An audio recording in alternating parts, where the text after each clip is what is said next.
Hi guys, this is your Gemini here, Car Reader. So tingnan natin kung anong reading mo for today. Just a reminder, this is just a general reading, so this may or may not resonate with you, so don't take it personally. This is just a guide. This is also a timeless reading, so kung panood mo ito sa ibang panahon at ibang pagkakataon, possible na nakatadhanang mapanood mo ang reading na ito. Maaaring yung mga advice and messages na mapupull out natin ay makatulong sa iyong sitwasyon. Also, please like, share, comment, and follow my page for more videos like this. Give me your energy. Anong reading mo for today? Give me your energy. Okay.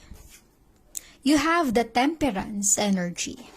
Maaring ikaw ay Sagittarius or posibleng connected sa isang fire sign Sagittarius energy.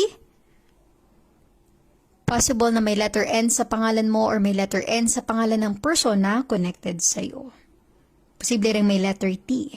Okay? Or may letter A. Resonate as it is, guys. So, the Temperance energy means patiently waiting. Huwag kang mainip. Huwag kang magmadali. Kasi ang lahat ng mga nais natin sa buhay ay darating yan sa tamang panahon at tamang pagkakataon. Sa divine timing, sa perfect timing. Okay? So, just patiently waiting. Kasi minsan, pag lagi nating ini-insist ang isang bagay, tayo ay nagmamadali, doon pa tayo nadadapa. Doon pa tayo nagkakamali at nakakagawa ng hindi maganda. Pero kung you will have this kind of energy, yung pagiging mapagpasensya, temperance, yung antayin yung tamang panahon at tamang pagkakataon na hindi ka nagmamadali. Okay? Kumbaga, aantayin mo lang yung moment mo. Kung kailan maibibigay sa'yo yung nais mo, yung pinapangarap mo. Kasi kung hindi yan ibibigay sa'yo, ibig sabihin yan, hindi yan ang para sa'yo. Huwag nang ipilit.